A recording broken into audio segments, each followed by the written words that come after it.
Mesdames, Messieurs, peuple congolais, l'opposition dite radicale joue-t-elle à la sorcellerie avec le dictateur Denis Sassou Nguesso? C'est tout le questionnement. Mais pour commencer, je vous informe comme d'habitude qu'être citoyen, c'est être informé. Et pourquoi? Parce que l'ignorance est la pire des souffrances. Le savoir et la connaissance vous libèrent. Pour info, n'oubliez pas de développer deux réflexes. 1. Likez, j'aime cette vidéo pour la protéger des ennemis de la raison, de la vérité et de l'intérêt général. Et 2. La partager autant de fois que vous voulez à travers vos médias et réseaux sociaux pour sensibiliser, conscientiser et mobiliser les uns et les autres contre l'injustice, l'oppression et la barbarie qui règnent dans notre pays, contre la dictature de Sassou Nguesso qui est à bout de souffle, au bout de rouleau. Et donc, nous devons nous mobiliser collectivement pour le faire partie. Je vous l'ai dit que toute dictature a durée de vie limitée. Donc, il y a toujours un départ et un terminus. Toute chose a toujours un début et un terminus. Vous avez tout compris. Donc, nous faisons là le travail de l'intérêt général. Donc, pour ce faire, vous devez liker et partager cette vidéo. Ceci dit, alors, pourquoi l'opposition dite radicale joue-t-elle à la sorcellerie avec le tyran Denis Sassou Nguesso? C'est tout le questionnement.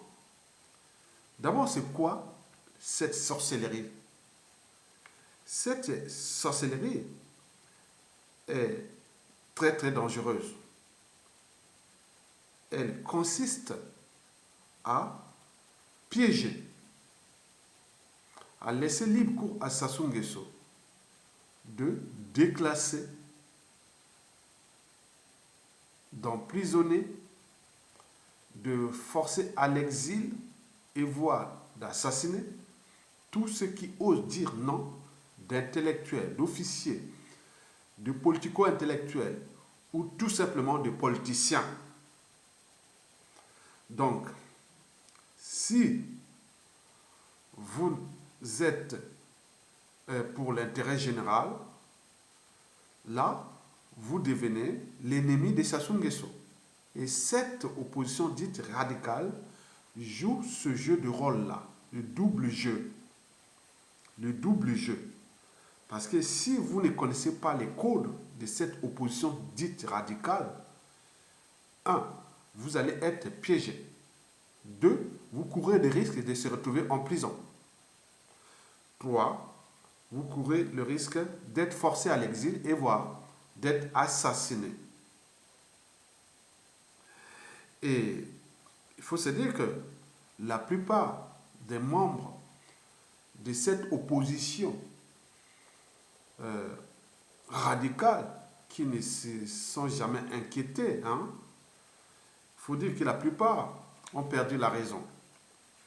Ils ont vendu leur liberté, leur dignité et leur conscience aux tyrans. Et qui, en retour ou en contrepartie, ils les laissent libre cours à jouer le double jeu. Attention, danger. Parce que cette opposition dite radicale est au service de Sassou Nguesso. Parce que c'est un vaste réseau de renseignements. Attention, danger, opposition radicale, c'est un vaste relais de renseignements. C'est eux qui jouent le statu quo. Ils jouent au statu quo. Pour la conservation de la tyrannie de Sassou Nguesso. De toute façon, ils n'ont plus de choix. Puisqu'ils se sont cristallisés sur les biens matériels, sur l'indignité, la honte et le déshonneur.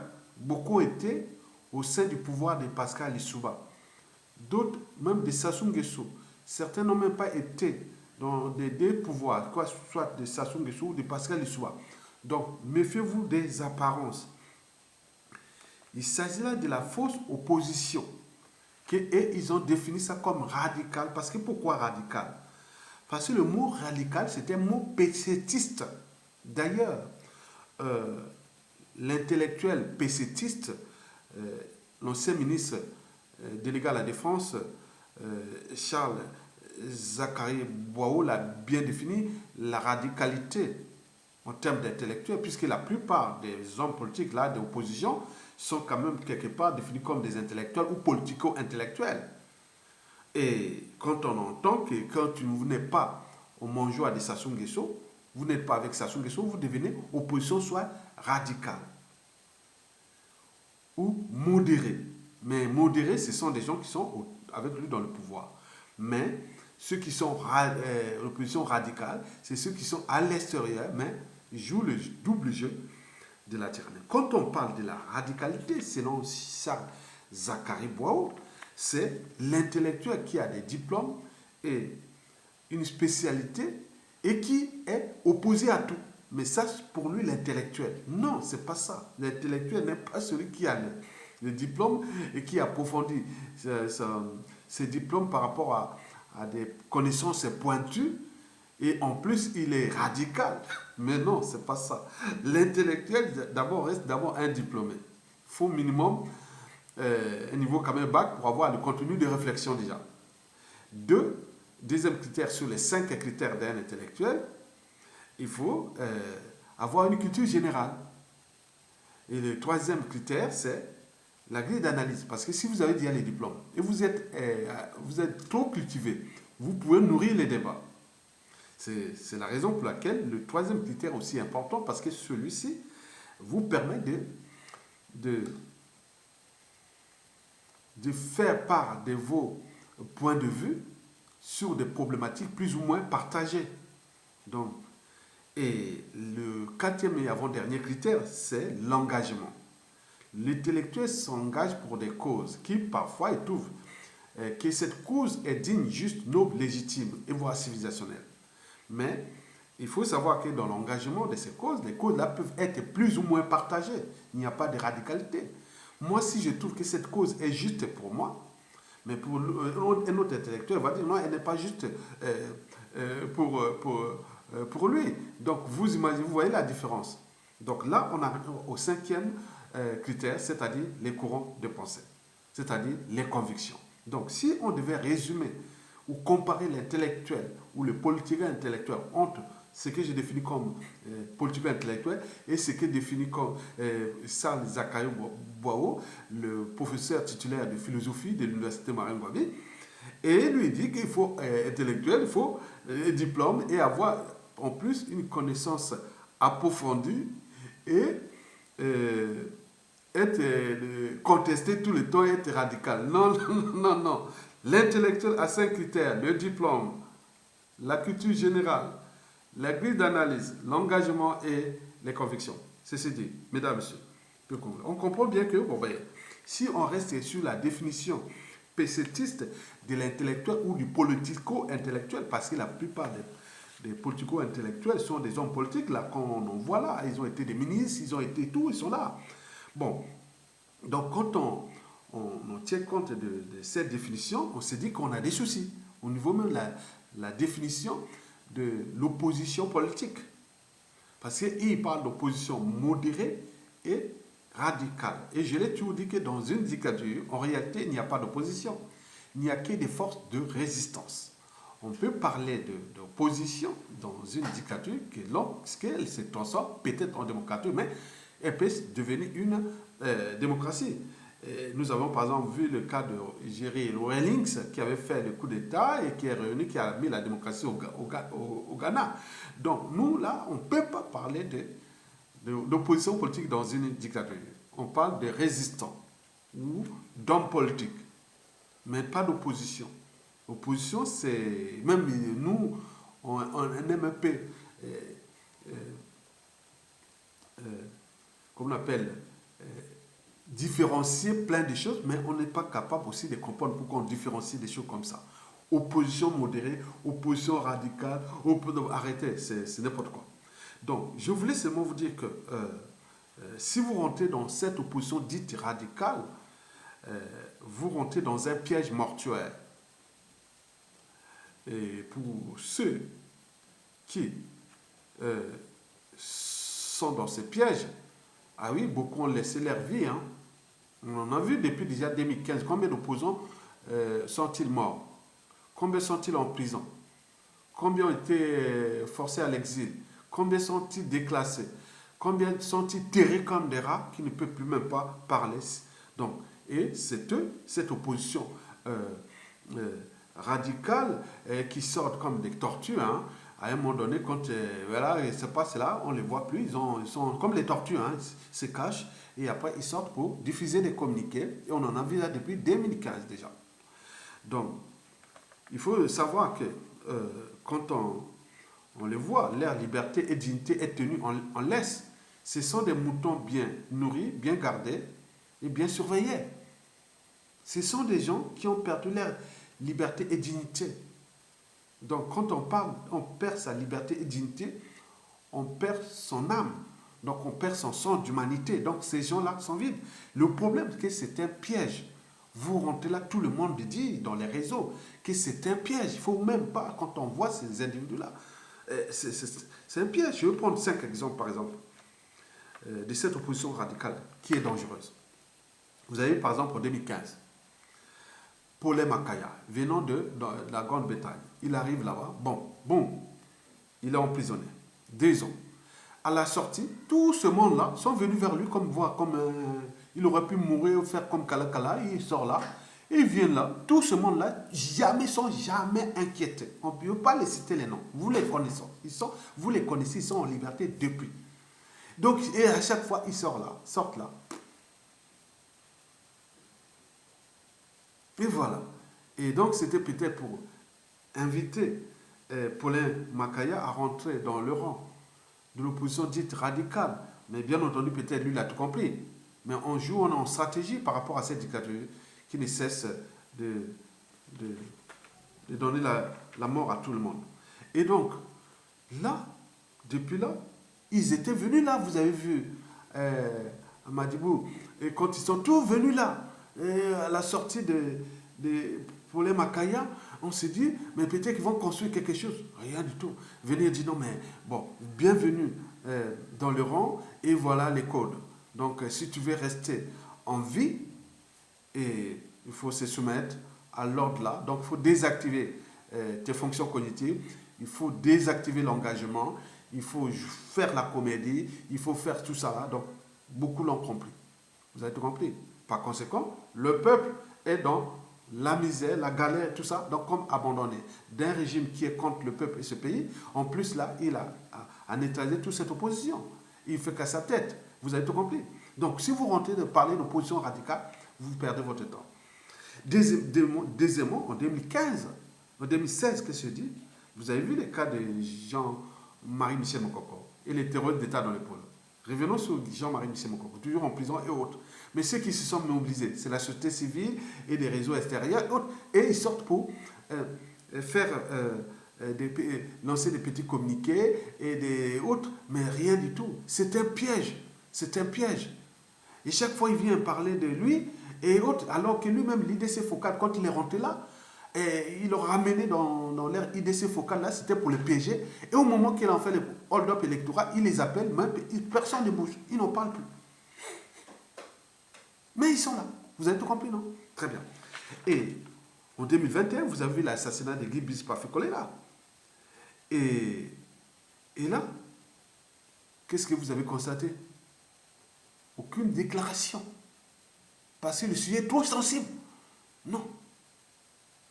Non, rien du tout. 4e exemple, il faut voir aussi que les conditions de vie du peuple, aujourd'hui, c'est l'hécatombe de la condition humaine, sociale, existentielle. Même faire pour un simple de dignité. On dit, nous sommes l'opposition radicale. Même demander seulement à leur donneur d'ordre, Sassou Nguesso, qu'il laisse-nous faire un peu de dignité à nous, c'est-à-dire inviter le peuple à aller manifester pour les problèmes de l'eau. même les arriérés des salaires, demandez seulement un petit truc, même inutile pour l'éducateur. Faites quand même l'honneur, allez vous manifester, quand même, invitez à un endroit où vous pouvez faire les manifestations, même pas dans Brazzaville. Vous les ramenez au dehors de Brazzaville, les populations, là où vous les menez un petit groupe de vos militants, si vous avez les militants, vous les amenez là-bas et vous allez montrer que non, il faut l'eau.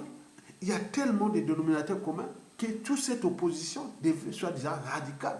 Ils devaient déjà parler de la condition humaine, sans même pas parler de politique. Dis-moi, faites-nous le nécessaire de nous amener de l'eau à la population, l'eau potable. Le fleuve Congo passe là, le deuxième fleuve le plus puissant du monde. Le fleuve Congo. Il passe à 5 mètres de la ville capitale. Le fleuve qui fait 4700 km de long. Avec des largeurs pouvant atteindre même 8 km autour de Mosaka et vers l'embouchure, et même jusqu'à Pouya. N'oublions pas qu'il est aussi au niveau du débit qui peut aller jusqu'à 80 000 mètres cubes d'eau par seconde. C'est le deuxième après l'Amazone du monde.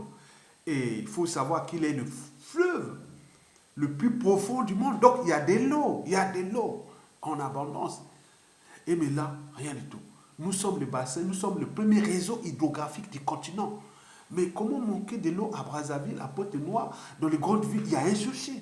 Alors qu'au Sahara, au désert, invitez-la à parler seulement de ça. Mais là, rien du tout. Ils sortent comme des tortues, comme ça.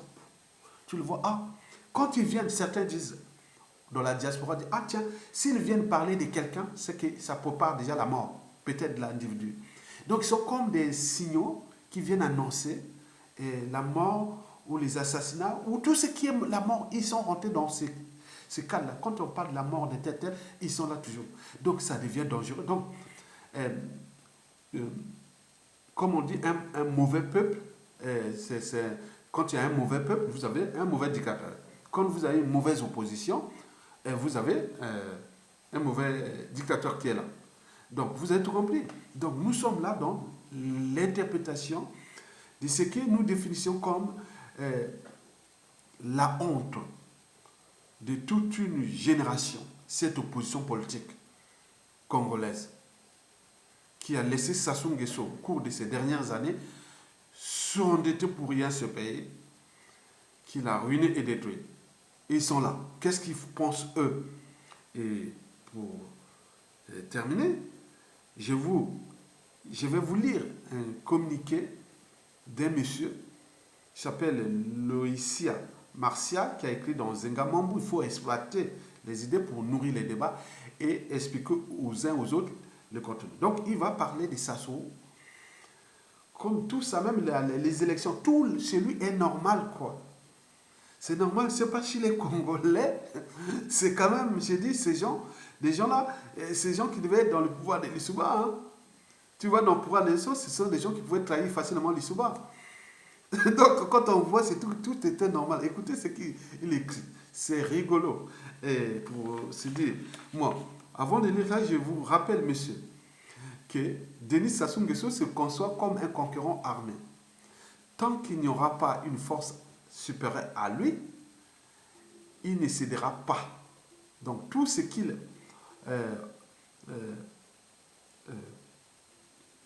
entreprend, c'est pour la conservation de sa tyrannie et l'expression de ce que je vous ai toujours dit, que Denis Sassou Nguesso se conçoit comme un concurrent armé.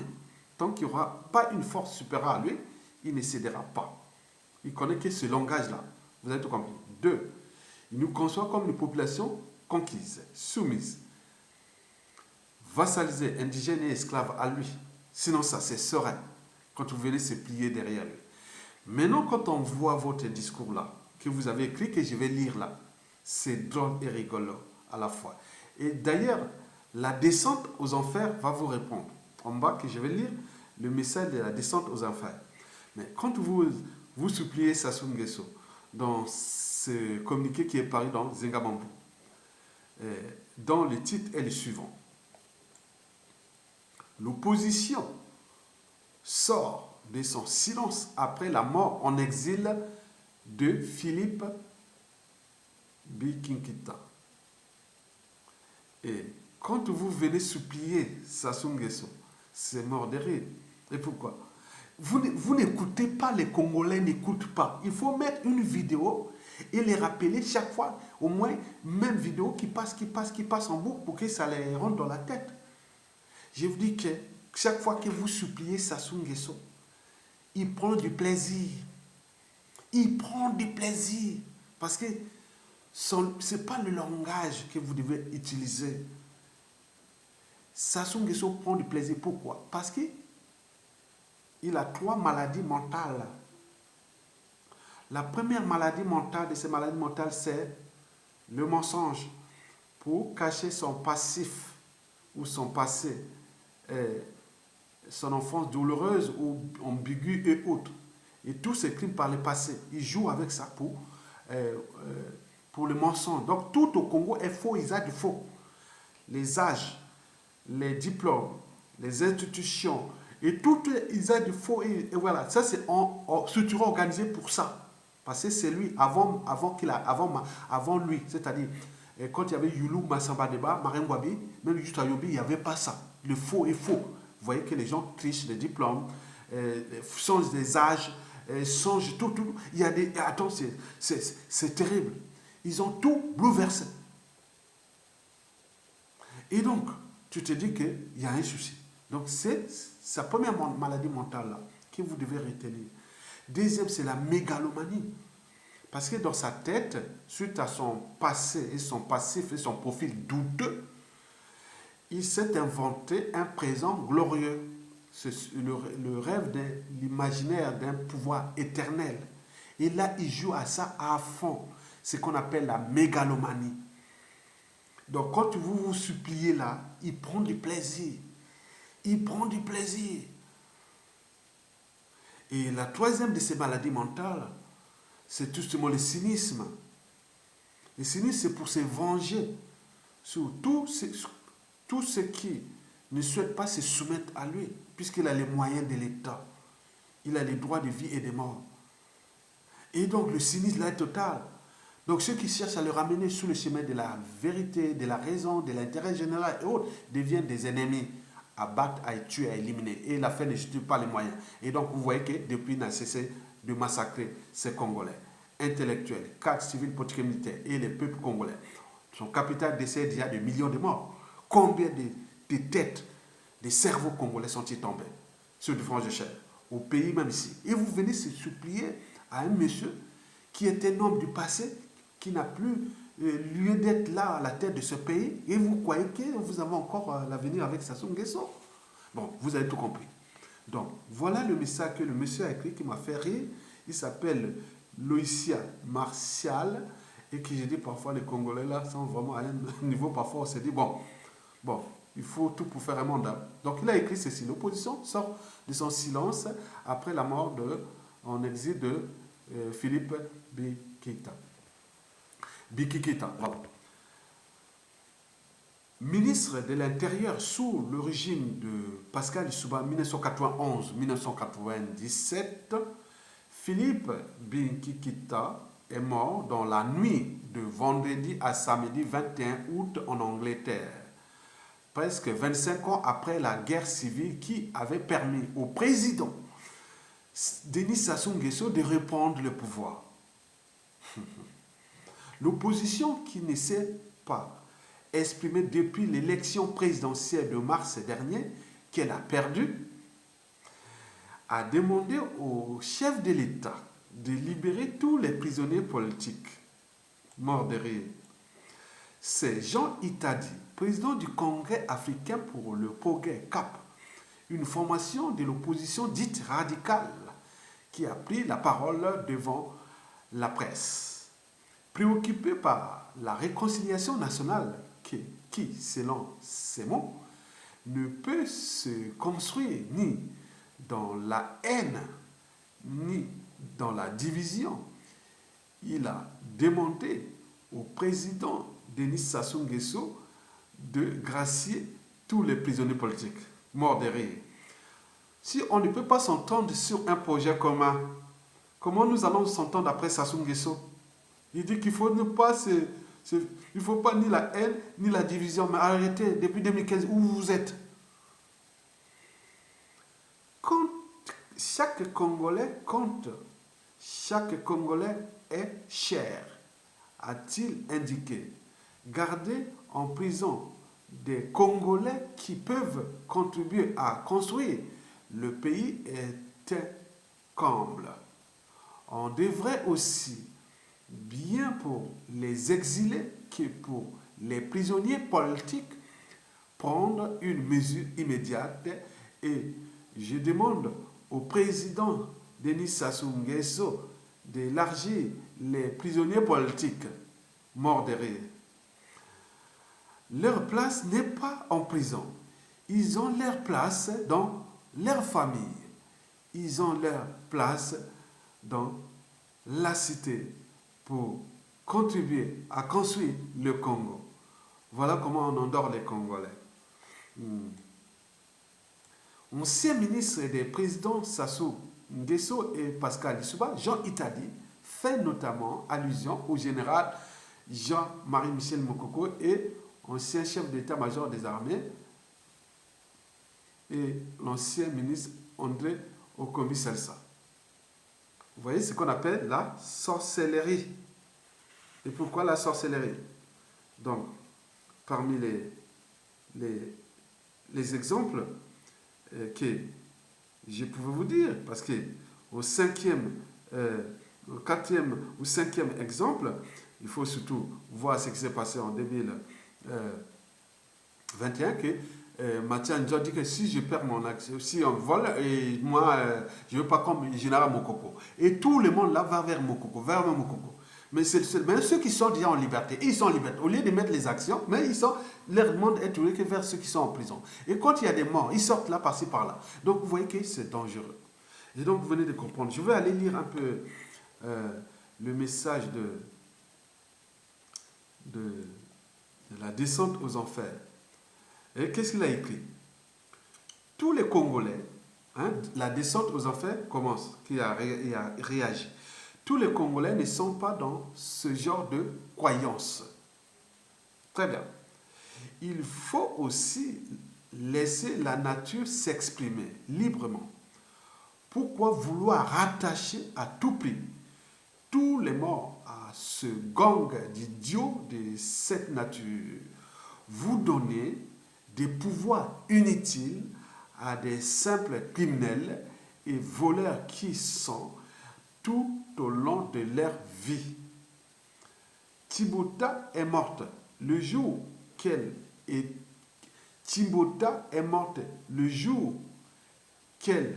a épuisé un idiot par intérêt.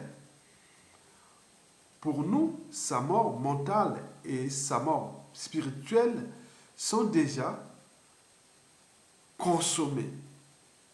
C'est une épave qui sera bientôt garée quelque part. La nature sait ce qu'elle va devenir. Et donc, voilà déjà ça que vous allez faire là. Arrêtez, moi je dis quand même à tous ceux qui sont en liberté là, tous ceux qui sont depuis 2015 n'ont jamais été inquiétés, ni prison, ni quoi qu'ils font, les va-et-vient. Arrêtez cette comédie-là. Arrêtez cette comédie-là. Prenez votre responsabilité de regarder le peuple. Ne regardez plus les prisonniers politiques. Parce que là, c'est des contentieux historiques, c'est des règlements de comptes à venir, c'est des scènes de vengeance aussi pour certains. Vous savez qu'il y a des revanchards. Ça s'est passé dans ce pays depuis la nuit des temps. Il ne faut pas le dire. L'humanité est pleine de contradictions. Donc, gérez quelque chose que vous pouvez dire non, mais écoutez, nous sommes dans ce problème-là pour nous racheter, trouver cette crédibilité. Et vous avez le dénominateur commun qui est là. C'est-à-dire l'eau, les conditions de vie du peuple, pensez déjà à eux. Allez appeler le peuple, même manifester ou faire quelque chose. Ne vous occupez pas des prisonniers politiques. Ils seront libérés qu'au moment qu'il y aura les rapports de force. Au moment que nous serons en force par rapport à Sassou. Ou qu'il y aura des pressions internationales. Ou des pressions hautes. Mais on nous demande, n'y croyez pas à la communauté internationale. C'est nous. Mais c'est vous qui devez mettre la pression sur Sassou Nguesso. Vous êtes là comme les portes qui bloquent. Le peuple est derrière, c'est-à-dire, là c'est Sassou, comme là, je suis là, et vous êtes devant Sassou, en train de bloquer contre le peuple. Vous êtes au milieu, vous faites au milieu, hein, ça soit là protégé à cause de vous. Hein. Donc chaque fois comme des tortues, vous lancez des communiqués. C'était la vague des communiqués. Maintenant est venue la vague des incantations. Que si je perds mon élection, si on me vole l'élection, je ne me laisserai pas voler comme Mokoko, on ne sait pas où il se trouve. Maintenant, il y a un autre qui sort comme une tortue et vient nous parler de la mort des fins. Ministre Philippe Bikigita, vous imaginez, Jean il t'a dit, quelqu'un qui était avec vous au gouvernement, on voit ce qu'ils ont trahi les uns et les autres. Donc, vous voyez un peu ça, pensez-vous, pensez-y, même tout ce qu'on a parlé, les Nibolais. Les couteaux sont tirés hein, entre vous, les enfants, les petits-enfants, entre ceux qui ont trahi. Il faut pas être dans l'utopie. Le pouvoir des Lissouba fut une tragédie au sein des dignitaires et même membres de ce pouvoir, qui certains sont allés se Sassou et qui les a humiliés, d'autres se sont enrichis, d'autres sont ceci. Donc arrêtez ça, arrêtez de se faire ce jeu. Les gens ont des cerveaux, hein. Moi je vous dis, la situation là, il faut une transition politique consensuelle, répartitrice, ou des gens nouveaux, avec des gens crédibles. Vous n'êtes plus crédible, les gens ils t'ont dit. Vous n'êtes plus crédible. Comme les Mathias Nchon, oui, non, attends, vous n'êtes plus crédible. Vous n'êtes plus crédible. Les gens qui restent crédibles, je peux dire encore, Clément Méressa, Paulin Makaya, et les deux qui sont en prison. Sinon, il n'y a plus rien là. Tous ceux qui sont en liberté, il n'y a plus rien. Les gens regardent un peu Clément Méressa et Paulin Makaya. C'est ces deux qui voient les pôles là, est-ce que, voilà, s'ils peuvent mobiliser. S'il n'y a que deux. Mais non, les autres qui sont en prison. Mais sinon, il n'y a plus rien. Il n'y a plus rien. On a tout déclassé, assassiné, éliminé. Et je vous dis que moi, je suis un lanceur d'alerte. Jean, il t'a dit, vous êtes là depuis quand même de la politique, là, vous connaissez le pays là depuis. Hein? Passons par la conférence nationale, les acquis de la conférence nationale, le pouvoir Lissouba, le coup d'État sanglant Force Afrique, de Sassou Nguesso, dont les conséquences sont d'actualité. Vous connaissez tout ça. Vous connaissez que les couteaux sont tirés. Il y a des haines, il y a des rancunes. Il y a des gens qui n'osent plus en parler. Vous venez faire quoi? Même lui qui est mort, dans les conditions qu'on ne sait pas, à Londres, vous croyez qu'il était votre allié? Parce qu'ils ont dit qu'il y a des gens qui ont trahi la cause du professeur Pascal Lissouba. Il y a des gens qui ont... Donc il y a beaucoup de choses là. Il y a beaucoup de choses là. Moi, je vais parler en détail. Moi, j'observe de l'extérieur comme un citoyen. Parce que le pouvoir, je vous dis en mon âme et conscience, le pouvoir de Lissouba, moi au moment que vous preniez le pouvoir, j'arrivais en France, après avoir corrigé le bac de biologie de 1991, quand j'ai enseigné au lycée Sabinade et autres, j'arrive ici. Je vous dis, le pouvoir de Lissouba pour un nordiste, et certains réseaux, c'était dur. Moi, je te dis, moi-même, je l'ai subi. Et pourtant, moi, je ne suis pas autre. Sassou Nguesso est revenu au pouvoir, je ne suis pas allé là. Donc, c'était un problème de conviction. Je vous dis, il ne faut pas tromper les gens. Il y a encore beaucoup de gens qui sont ici, en Occident, qui ne sont jamais allés dans le pouvoir de Lissouba, ni de Sassou. Et ceux qui sont au pays là-bas, ils savent bien ce qui s'est passé, on connaît les uns et les autres. Ne venez pas dribbler les gens. Moi, je te dis, le pouvoir de Lissouba, je l'ai subi frontalement, par appartenance nordiste. Est-ce que je suis contre ça? Je dis que c'était le contexte de l'époque et beaucoup de choses, parce que nous, on se connaît, on sait ce qui s'est passé. On sait ce qui s'est passé. C'était dur. Pour tout nordiste. Sauf ceux qui étaient au pouvoir avec lui. Mais nous, on a cherché à voir comment on peut aller vers 97, essayer un peu de modifier, peut-être qu'on va... Voilà, était comme ça. Mais les jeux étaient donnés, on est en régime France-Afrique, les gens qui tirent les ficelles, les transfuges du PCT, et plein de trucs, ils ont mélangé ça pour les conflits d'intérêts, les intérêts particuliers partisans, tout ça, vous avez foutu ça en l'air. Donc, il faut maintenant penser à l'avenir. L'avenir, c'est tout simplement le passé, le présent qu'on ignore. Donc, ce que je suis en train de faire là, je suis en train de régler une partie du passé et du présent pour qu'on laisse ça en mémoire.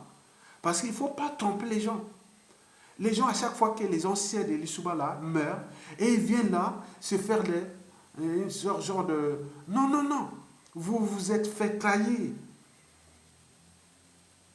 vous vous êtes fait trahir. Mais pendant les Souba, j'étais à l'étranger. Mais j'ai eu des gens au sein de l'Isba parce que moi, la fac là, j'étais beaucoup avec des gars du Sud. Et notamment aussi des Nibolèques et tout. Ceux qui m'ont essayé un peu de calmer d'autres réseaux.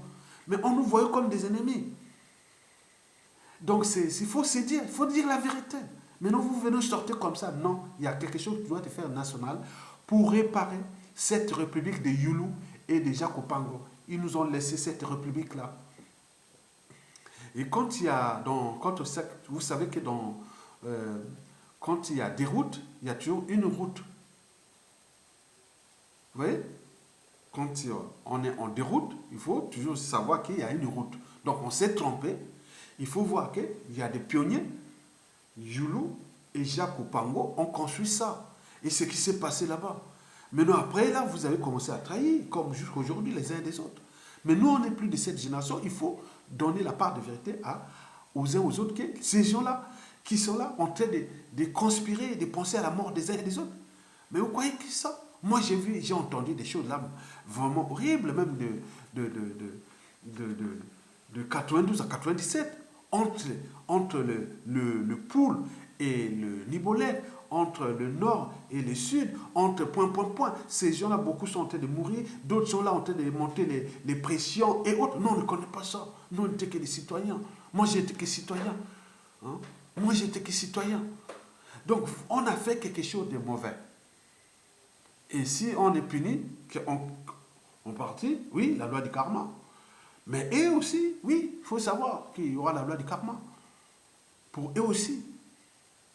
Donc nous devons aller vers l'idéal du vivre ensemble, de l'unité nationale. Tout cela ne peut que passer par une commission vérité et réconciliation dans un gouvernement réparatrice et tout compagnie. On met les gens qui ont la mission de réformer ce pays-là pour mettre en place des institutions nouvelles. Donc quand on parle de fédéralisme, on plein de trucs comme ça. Et n'oublions pas de sous ce pouvoir suprême-là, d'une façon ou d'une autre. Et il y a beaucoup de choses qui sont là. On tient compte aussi la géopolitique, la France-Afrique, et plein de trucs. Il y a trop de choses à penser pour avancer, comme la vie à bicyclette. C'est pas votre modèle est du passé. Vous êtes rien. Quand je dis, il n'y a pas de proposition concrète. Donc, vous jouez vos marges arrière parce que, vous savez, hein, les gens qui ont des trucs à cacher, qui ont trahi les uns et les autres, ils sont très aux aguets. Hein. Ils cherchent à jouer le statu quo pour que... Mais d'autres, peut-être, ils pensent qu'il faut laisser les autres mourir et après, peut-être, demain, ils vont sortir comme ça. Mais non, ça ne marchera plus. Ça ne marchera plus. Regardez, je dis, au sein du pouvoir de l'Issouba. Je suis au cœur du pouvoir de l'Issouba. J'ai commencé par comprendre ça après. Regardez ça.